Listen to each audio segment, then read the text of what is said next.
오늘 마가복음 1장 40절부터 45절 말씀을 가지고 예수께로 나오라. 좀 싱겁죠? 예수께로 나오라는 제목으로 함께 은혜 나누고자 합니다. 오늘 말씀을 넓게 보면 1장 16절부터 시작합니다. 예수님께서 4명의 제자를 부르셨고요. 그 뒤에 예수님은 그들을 데리고 가버나움 회당에 들어가셔서 사람들에게 능력 있는 하나님의 말씀을 들려주셨습니다. 이어서 더러운 영을 내쫓으심으로 보여주셨습니다. 또 장소를 옮긴 후에 시몬의 장모를 치료함으로 보여주셨습니다. 이 소문을 듣고 몰려온 수많은 사람들을 밤새도록 치료하심으로 보여주셨습니다. 그러나 치료가 예수님 사역의 중심은 아니셨습니다. 그래서 치료할 사람을 내버려 두고 다른 곳으로 떠나신 겁니다. 예수님께서는 권세 있는 말씀을 들려주신 후에 그 말씀의 권세를 보여주신 것입니다. 이어서 오늘 말씀은 39절부터, 제가 40절부터 하겠는데 39절부터 연결해서 읽어야 이해가 됩니다. 예수께서 온 갈릴리 여러 회당에 두루 찾아다니시며 말씀을 전하셨다는 것입니다. 들려주신 거죠. 또 회당마다 자리 잡고 있던 귀신들도 쫓아내셨습니다. 이처럼 여러 회당에서 권세 있는 말씀을 들려주신 후 또 능력을 보여주신 것입니다. 그러나 예수께서 보여주려는 대상은 나병 환자가 아닙니다. 예수께서 보여주려는 대상은 오늘 본문에 안 나와 있습니다. 그들은 바로 누구냐면은 4명의 제자들입니다. 그렇다면 오늘 말씀은 예수님의 제자 훈련 시간입니다. 오늘 말씀에서 예수님은 제자들에게 특별히 가르치시려는 것이 있습니다. 그 가르침은 40절에서 45절, 40절과 45절에서 찾을 수 있습니다. 40절은 원어에서 그리고 예수께로 왔다 라는 말로 시작합니다. 45절은 그리고 예수께로 오고 있었다 이렇게 되어 있습니다. 원어는 똑같은 말입니다. 그리고 예수께로 왔다. 그리고 많은 사람들이 예수께로 계속 오고 있었다. 따라서 오늘 말씀의 제목은 예수께로 나오라 입니다. 예수께로 왔다는 말이 오늘 말씀을 감싸고 있습니다. 껍질이 되는 셈입니다. 그러나 흔히 껍질만 보기 쉬운데 더 중요한 것은 그것이 감싸고 있는 알맹이입니다. 흔히 이 알맹이를 사람들은 나병 환자로 보고 주목하지만 사실 나병 환자는 여기서 조연이고 실제 주연은 예수님입니다. 예수님이 어떤 분인가를 보여주시는 것이 오늘 말씀의 알맹이입니다. 따라서 우리는 예수님께로 나아가야 합니다. 그런데 예수님이 어떤 분인지 누구인지 분명히 알고 나가야 한다는 것입니다. 그러면 놀라운 축복을 누리게 된다는 것입니다. 이를 통해서 우리가 예수님이 어떤 분인지 분명히 알고 예수님께 나아가도록 해야 되겠습니다. 그래서 놀라운 축복을 누릴 수 있는 복된 삶이 이렇게 될 수 있기를 바랍니다. 첫 번째로는 정결하게 하시는 예수님을 볼 수 있습니다. 오늘 본문의 시작은 마치 영화의 한 장면 같습니다. 요즘 영화도 그런 게 많죠. 시작하면서 어떤 사람이 저벅저벅 걸어오는데 처음에는 뭐만 보입니까? 발만 보이다가 점점 비치기 시작하는데 나병 환자 한 사람이 예수께로 오고 있다. 이렇게 현재형으로 되어 있습니다. 극적인 효과를 실감나게 하기 위해서 과거로 쓰지 않고 현재로 쓰고 있습니다. 나병 환자 한 사람이 예수께로 나아가고 있다. 한 나병 환자가 등장하더니 예수님께로 나아가고 있는 장면입니다. 오면서 이 나병 환자가 하고 있는 행동은 3가지입니다. 첫 번째 행동은 간청하면서입니다. 간청하면서 예수께 다가오고 있습니다. 한글 성경에서는 와서 무릎을 꿇고 간청했다 이렇게 되어 있지만은 원어에서는 간청하면서 예수님께 나아가고 있는 중이다 이런 말입니다. 간청이 뭐냐면요, 영어의 please라는 말이고 우리말에 제발 이런 말입니다. 제발 내 말 좀 들어주세요 이렇게 간청했을 것입니다. 왜 그러냐면 레위기 13장 45절에 보면 나병 환자들은 사람들을 만나면 이렇게 해야 된다고 말하고 있습니다. 옷을 찢고 머리를 풀며 윗입술을 가리고 이렇게 해야 되나요? 부정하다 해야 된다고 했습니다. 이것은 나병 환자가 반드시 지켜야 될 법이었습니다. 나병은 하나님께 나아갈 수 없는 부정함의 근원으로 여겨졌기 때문입니다. 따라서 오늘 본문의 나병 환자도 부정하다, 부정하다 외쳤어야 됩니다. 이 말은 무슨 소리냐면요, 가까이 오지 말라는 소리예요. 물론 나병 환자가 사람들로부터 멀리 떨어져야 합니다. 근데 혹시라도 자신을 보지 못해서 접촉할까 봐 부정하다, 부정하다를 외쳐야 되는 겁니다. 시체와 마찬가지로 나병 환자도 절대로 접촉해서는 안 되는 것이었습니다. 그래서 유대인들은 당시의 나병 환자를 시체라고 여겼습니다. 살아있는 시체. 그런데 오늘 본문의 나병 환자는 부정하다 대신에 고쳐주세요, 간청하면서 오고 있습니다. 제발 내 말 좀 들어주세요. 아마 이렇게 말하고 있었을 것입니다. 왜냐하면 나병 환자는 이미 율법을 어기고 예수님께 다가오고 있기 때문입니다. 다가오면 어떻게 사람들이 저리 가라고 돌로 치겠죠. 그러니까 제발 나를 돌로 치지 말고 제발 좀 내 말 좀 들어주세요. 처음에는 그랬을 겁니다. 다가오면서 제발 좀 나를 뿌리치지 말아주세요.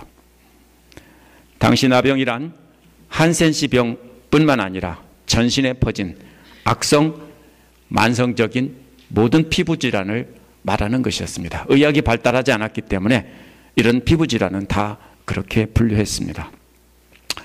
두 번째 행동은 무릎을 꿇으면서입니다. 근데 무릎을 꿇으면서 예수님께 나온다는 말이 잘 안 됩니다. 그래서 어떤 고대 성경 사본에는 이 말이 없습니다. 하지만 대부분은 있습니다. 오늘날 대부분의 영어 성경이나 한글 번역들도 이 말을 다듬어서 찾아볼 수 없게 해놨습니다. 그런데 NASB나 이런 직역한 원어 성경, 영어 성경들을 보면은 이 사람이 부정한 자이기에 예수님께 가까이 오기 전에 이미 무릎을 꿇었다는 걸 알 수 있습니다. 그리고 무릎을 꿇는 것은 다른 사람의 권위에 복종한다는 뜻입니다. 다른 사람 앞에 미리 손을 들면 뭐예요? 복종한다는 뜻이죠. 미리 쏘지 마 하고 손 들잖아요.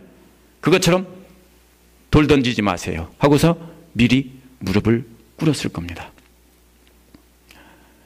근데 무릎을 꿇고 가만히 있지 않고 조금 더 무릎으로 기면서 예수님 앞에 제발 좀 내 말 좀 들어주세요라고 다가왔을 것입니다.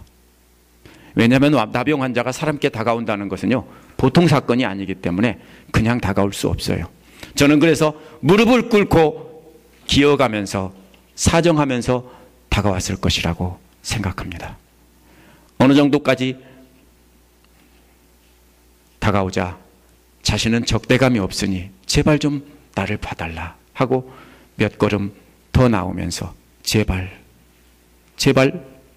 내 말 좀 들어주세요 이렇게 했을 것입니다. 이것이 무릎을 꿇으면서 나오는 것입니다.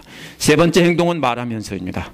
이 세 가지 행동은 사실 동시에 이루어진 것입니다. 간청하면서 무릎을 꿇으면서 말하면서 예수께로 나오고 있습니다. 무릎으로 몇 걸음 다가갔을 때 예수님께서 자기 말을 들어주려고 하자 말하기 시작했습니다.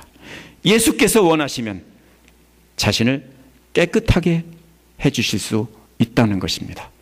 여러분은 별 생각 없이 이 말을 읽죠. 하지만 만약 여러분이 당시 1세기에 팔레스타인 땅에 살던 이스라엘 사람이라면 기절을 했을 것입니다.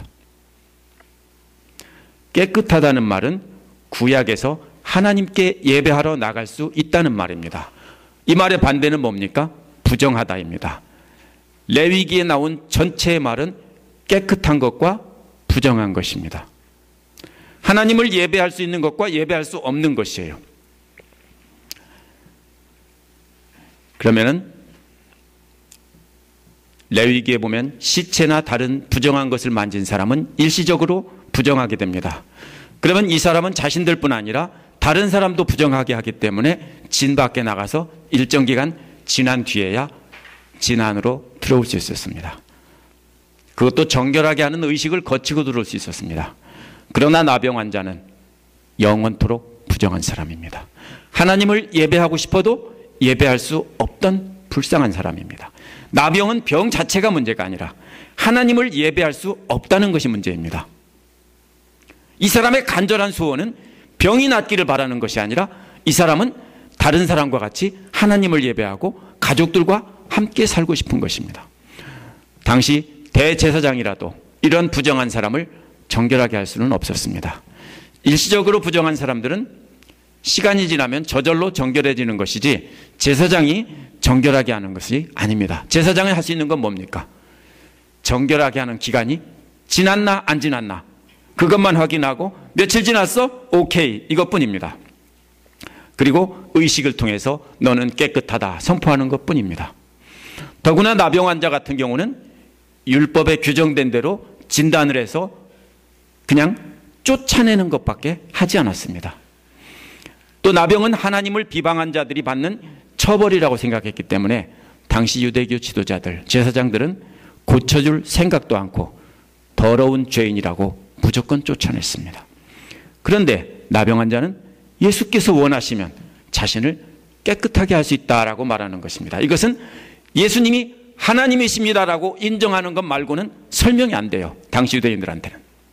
그렇지 않으면 절대로 깨끗하게 할 수 있다라고 말할 수 없어요. 고쳐달라고 해야죠. 이것은 귀신을 쫓아낸 것이나 열병을 치료한 것과는 차원이 다른 문제입니다. 이 나병 환자는 어떻게 이런 고백을 하며 예수님께 나올 수 있었을까요? 그것은 가버나움 회당에서 권세 있게 가르친 그 일을 들었을 것입니다. 또 그 밖에 보여주신 권세에 대해서 증거하는 말을 들었을 것입니다. 그래서 그것을 믿고 드디어 그분이 오셨네, 그분이 오셨구나, 그분만이 나의 희망이야 하면서 달려왔을 것입니다. 이러한 나병 환자의 모습에 예수님도 큰 감동을 받았을 것입니다. 여러분, 아까 그 제가 한 말을 한번 상상하면서 여러분이 예수님이라고 생각하고 보고 있다고 생각해 보십시오. 부탁하며 오고 무릎을 꿇고 오고 그러면서 또 무릎을 꿇고 몇 걸음 기어오면서 제발 하면서 하는 말이 당신은 하나님이십니다. 이렇게 말하고 있을 때 예수님은 감동받지 않았겠습니까? 예수님은 큰 감동을 받았습니다. 원어에서 41절은 불쌍히 여기시며 라는 말로 시작하기 때문입니다. 이게 뭡니까? 창자가 끊어질 듯한 아픈 마음을 나타내는 것입니다. 마가복음 6장 34절에 보면 5,000명을 먹이신 기적이 나오는데 거기에서도 불쌍히 여기셨다라는 말이 나옵니다. 똑같은 말입니다. 예수께서는 고통 중에 있는 사람들을 보고, 특별히 고통 중에 있는 자녀들을 보고 창자가 끊어질 듯, 가슴이 찢어질 듯, 가슴이 메어질 듯 아파하셨다는 겁니다. 여러분이 여러분의 자녀의 아픔을 보고 가슴이 메어지는 것 같죠? 그런 마음으로 이 사람을 보고 아파하셨다는 겁니다. 그런데 그 다음 동작은 충격적입니다. 예수께서 나병 환자에게 손을 내미시는 모습이 나오기 때문입니다. 손을 내미셔서 나병 환자를 만지신 겁니다. 율법에 따르면 절대로 나병 환자를 만지면 안 됩니다. 만지면 만진 사람도 똑같이 부정하게 됩니다. 예수님의 병 고치는 능력은 만지는 데서 나오는 것이 아니라 말씀에서 나옵니다. 복음서를 쭉 읽어보면 분명히 말씀에서 나온다는 것을 알 수 있습니다. 그러면 예수님은 그냥 깨끗하게 되어라 할 수 있습니다. 그러면 깨끗하게 됩니다. 그런데도 위험을 무릅쓰고 직접 나병 환자에게 손을 대신 것입니다. 예수님은 부정한 나병 환자를 부드럽게 어루만지며 말씀하셨을 겁니다. 왜 그랬을까요? 이 사람도 하나님의 자녀이기 때문입니다. 사랑하는 자녀이기 때문에 부정해도 어루만진 것입니다. 만약 남이라면 똥이 묻은 아이를 만지지는 않을 것입니다. 아무리 1년 만에 만났어도 만지지는 않을 겁니다. 그런데 엄마라면 똥이 묻었다가 안 만지겠어요? 여러분의 자녀를 한 달 만에 만났다고 해도 똥이 묻었다고 더럽다고 안 만지겠어요? 만지죠. 내 사랑하는 아들인데, 내 사랑하는 딸인데 하고 만지지 않겠어요? 이 사람도 하나님의 자녀이기 때문에 예수님께서 만지신 거예요. 사랑의 손길로 만지신 거예요. 우리가 왜 다른 사람을 돌볼 때 힘들다고 하는지 아십니까? 사랑이 없기 때문에 그래요. 이런 예수님의 사랑이 없기 때문에 사실 여러분 자녀는 더 힘들어요. 안 그래요? 솔직히 한번 생각해 보세요. 여러분 자녀가 남이라고 생각해 보세요. 힘들게 안 해요? 힘들게 해요. 그래도 아빠 이거 나 사줘 하면 또 사줘요. 왜요? 자녀이기 때문에. 어루만지시며 하신 말씀은 나병 환자가 한 말을 그대로 하신 것입니다. 원하시면 이 말을 받아서 내가 원한다. I want. 이 말은 나병 환자가 한 신앙 고백을 그대로 인정한 것입니다. 그래, 맞다. 내가 바로 하나님이다. 이 뜻입니다. 떨기나무 불꽃 가운데서 나는 스스로 있는 자다. I am who I am 하는 말과 똑같은 말입니다. 그러면서 깨끗하게 되어라 라고 명령을 하십니다. 제사장도 깨끗하게 되어라 라고 말을 할 수 있습니다. 그러나 의미는 전혀 다릅니다. 제사장은 검사한 후에 검사한 결과를 선포하는 것 뿐입니다. 그러나 예수님은 제사장과 같은 검사 발표가 아니라 치료를 선포하신 겁니다. 이는 유대인들이 기다리던 대제사장 같은 메시아를 훨씬 뛰어넘는 것입니다. 열왕기하 5장에 보면 아람 왕이 이스라엘 왕에게 자신의 신하 나아만을 치료해달라고 편지를 써서 보낸 것을 나옵니다. 7절에 보면 이스라엘 왕은 이 편지를 받고 옷을 찢으며 한 말이 뭔지 아십니까? 내가 하나님이냐? 만약 예수님도 단순히 유대인의 왕으로, 유대인들이 기다리는 것처럼 왕으로 오셨다면 그렇게 말했어야 합니다. 옷을 찢으면서 내가 하나님이냐? 또 하나님을 모독한다며 돌로 쳤어야 합니다. 또 민수기 12장 13절에 보면 미리암의 나병에 대해서 하나님께 고쳐달라고 간구하는 모세가 나옵니다. 만약 예수님이 모세와 같이 하나님과 직접 대화를 하는 위대한 종교 지도자였다면 이 사람을 위해 하나님께 기도했어야 맞습니다. 그런데 뭐라고 합니까? 오냐, 내가 원한다. 내가 하나님이다.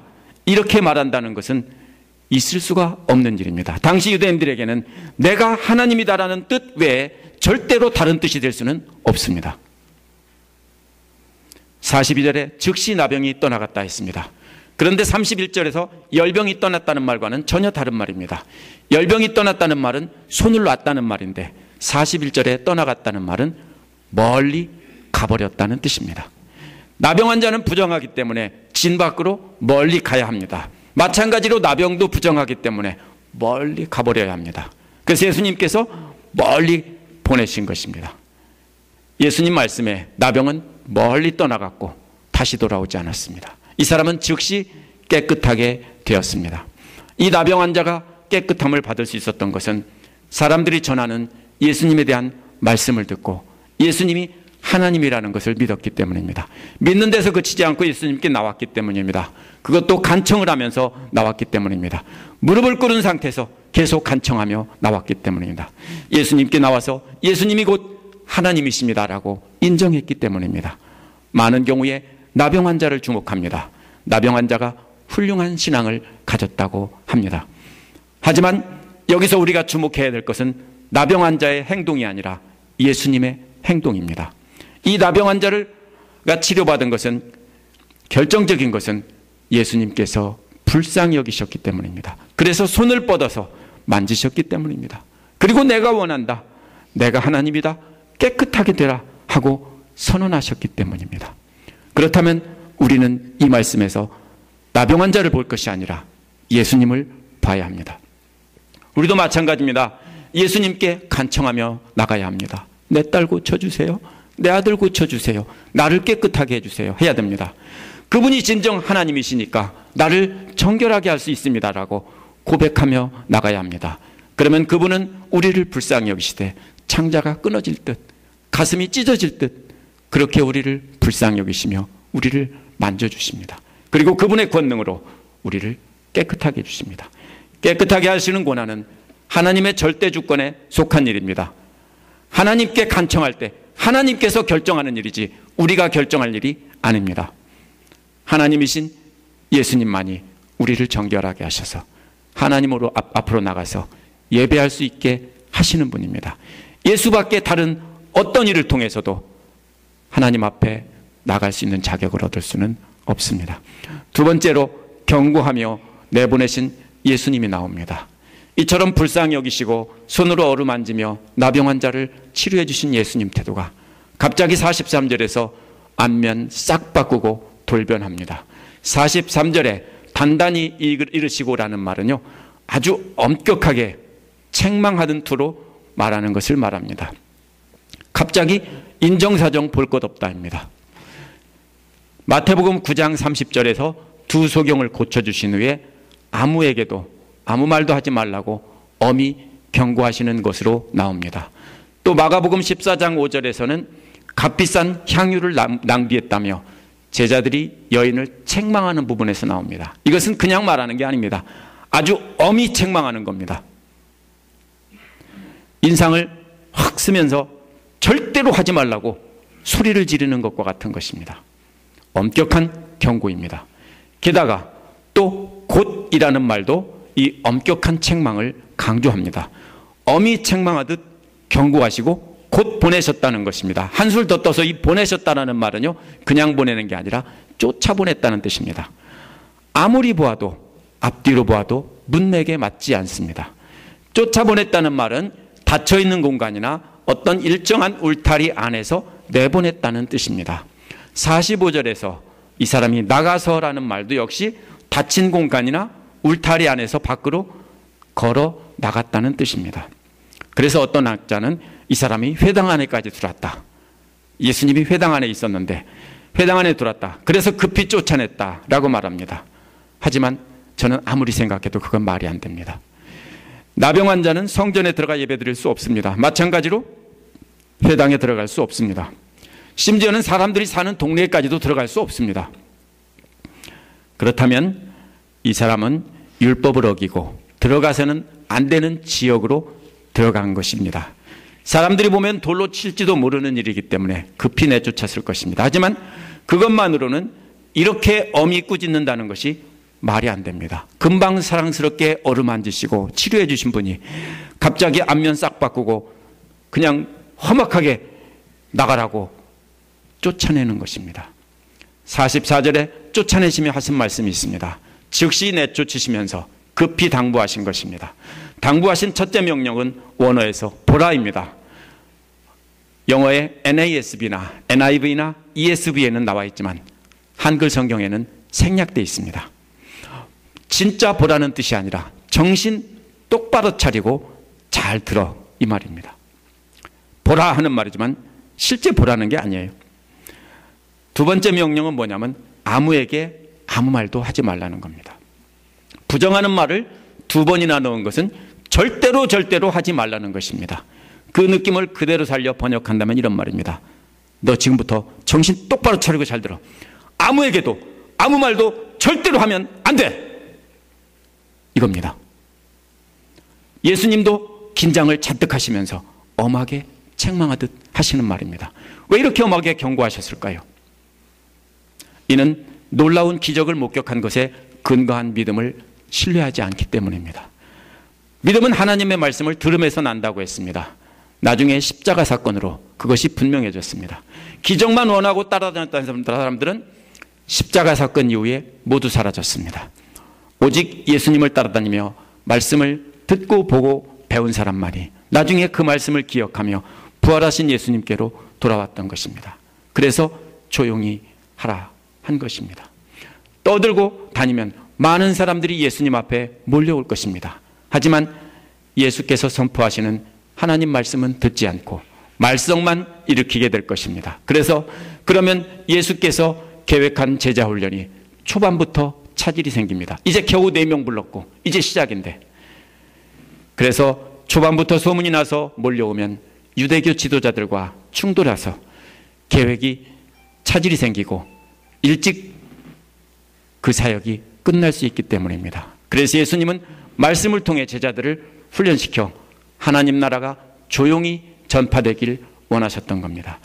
이 사람이 동네방네 나팔 굴고 다닐 것을 미리 아셨기 때문에 치료하시고서는 절대로 말하지 말라고 한 겁니다.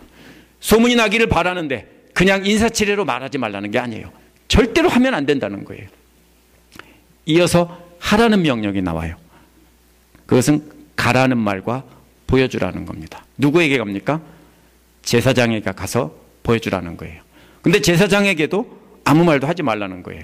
누가 치료했는지, 어떻게 치료했는지 말하지 말라는 거예요. 그냥 보여주고 정하다는 판결만 받으라는 거예요.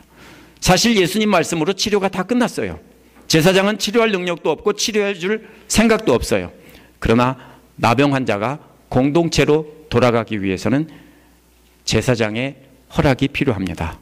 제사장에게 검사를 맡고 율법에 정한 예물을 드려서 사람들에게 증거를 삼고 가족에게 돌아가게 하려고 하신 거예요.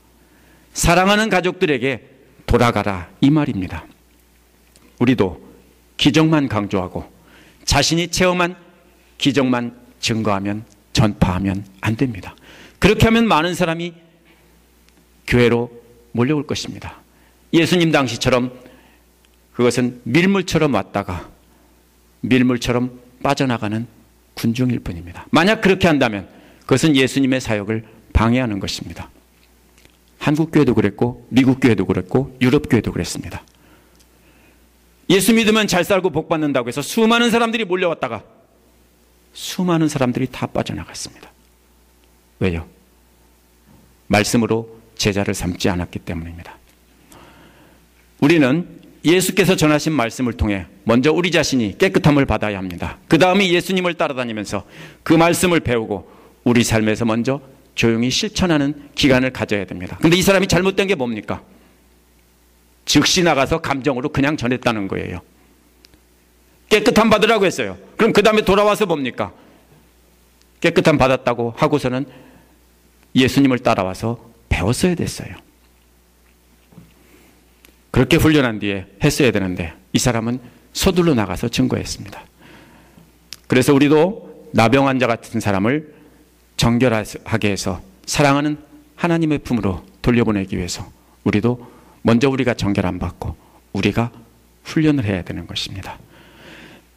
그래서 예수님은 조용히 하라고 입 다물라고 한 것입니다. 세 번째로 외딴 곳에 머무신 예수님의 모습이 나옵니다. 그러나 이 사람은 예수님께서 엄히 경고한 명령을 분명히 거역한 것입니다. 그래서 45절이 그러나라는 말로 시작하고 있기 때문입니다.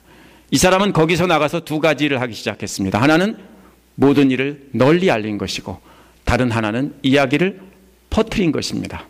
널리 알린다는 말은 대중을 상태로 선포한다는 뜻입니다. 드라마 뿌리 깊은 나무에서 세 종이 유포와 반포다 라고 하는 장면이 나옵니다. 바로 반포에 해당하는 말이 선포한다입니다. 이는 하나님의 말씀을 대중 앞에서 선포한다는 뜻인데 대중 앞에서 설교한다는 뜻입니다. 이 사람이 많은 사람을 모아놓고 대중 앞에서 설교했다는 뜻입니다.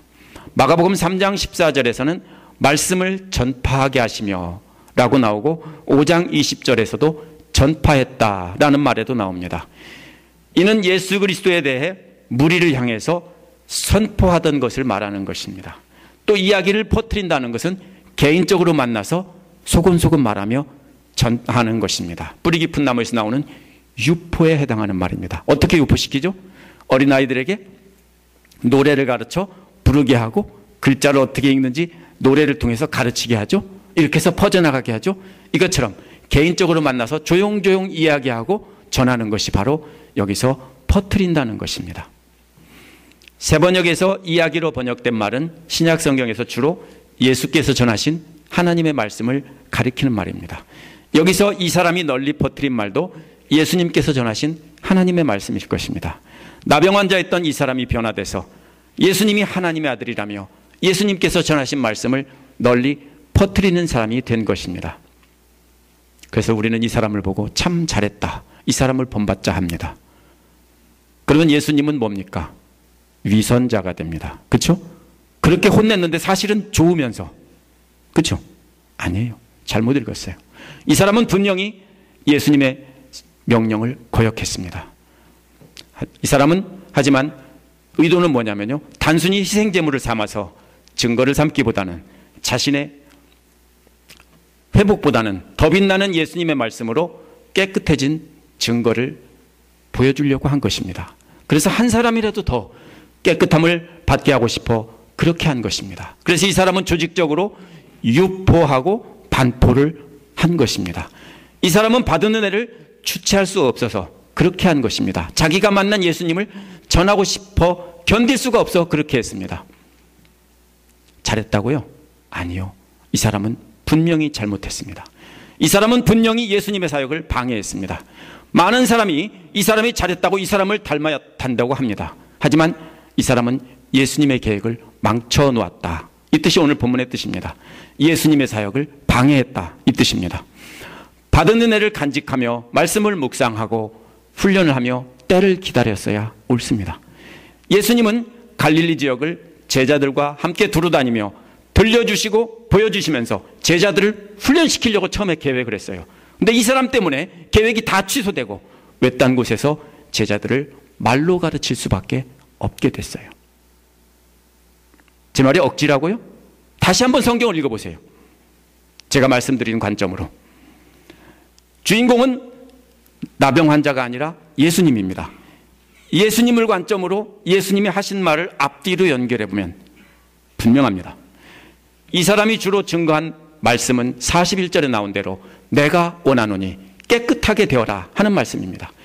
그분이 하나님이라는 것을 증거하는 것입니다. 그분의 말씀은 죄인도 깨끗하게 하는 능력이 있다. 너희도 예수께 가라. 가서 그분의 말씀을 들으라. 이 사람은 말했을 것입니다. 잘못된 것이 없습니다. 하지만 이 사람 때문에 드러나게 도시로 들어가지 못하게 되었다. 그래서 외딴 곳에 머물러 계실 수밖에 없었다. 이런 뜻입니다. 외딴 곳이란 광야라는 뜻으로 사람이 살지 않는 곳입니다. 이것은 율법을 가르치는 자들과 충돌이 시작되었다라는 것을 나타내는 것입니다. 왜 예수님은 소문이 퍼지는 것을 막으셨을까요? 오늘날 정치인이라 팝스타라고 하면 자신을 알리는데 온 힘을 다합니다. 당시 거짓 메시아들도 자신의 능력을 보여주면서 짧은 시간에 수많은 군중을 모았습니다. 그러나 예수님은 그렇게 기적을 보고 몰려든 군중을 통해서는 복음 전파가 이루어지지 않는다는 것을 분명히 아신 겁니다. 사복음서 전체를 요약하면 뭡니까? 예수님은 제자들을 불러 함께 생활하면서 말씀을 가르치고 기적을 보여주신 뒤 제자들을 파송했다. 마지막 하신 말씀이 뭐예요? 모든 족속으로 제자 삼으라는 거예요. 복음서를 다시 읽어보세요. 처음부터. 많은 사람을 치료했다. 이게 아니에요. 모든 족속을 제자 삼으라는 거예요. 그래서 제자를 뽑는 걸 시작했고 훈련시키기 위해서 보여주시고 가르치신 거예요.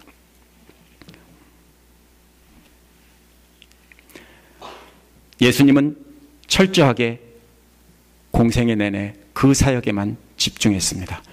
그런데 사역 초기부터 너무 일찍 소문이 나게 되면 안 되니까 조용한 곳으로 물러간 것입니다. 제자 훈련을 시작도 못했는데 금방 끝나게 될까 봐 염려하신 겁니다.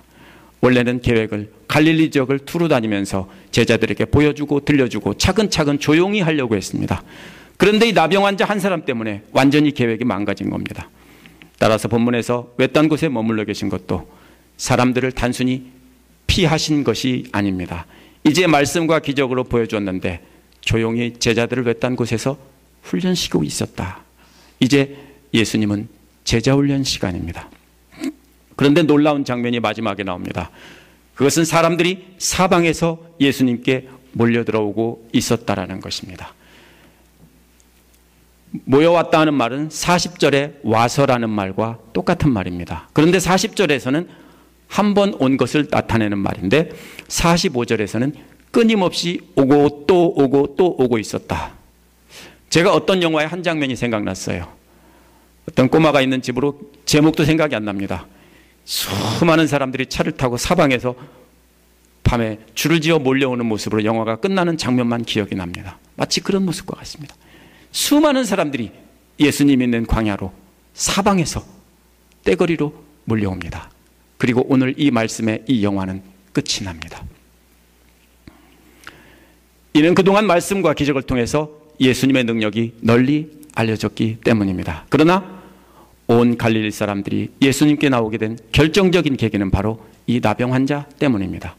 죽은 시체 같던 나병 환자가 예수님의 능력으로 치료를 받게 되자 이 나병 환자가 예수님에 대한 말씀을 반포시키고 유포시켰기 때문입니다.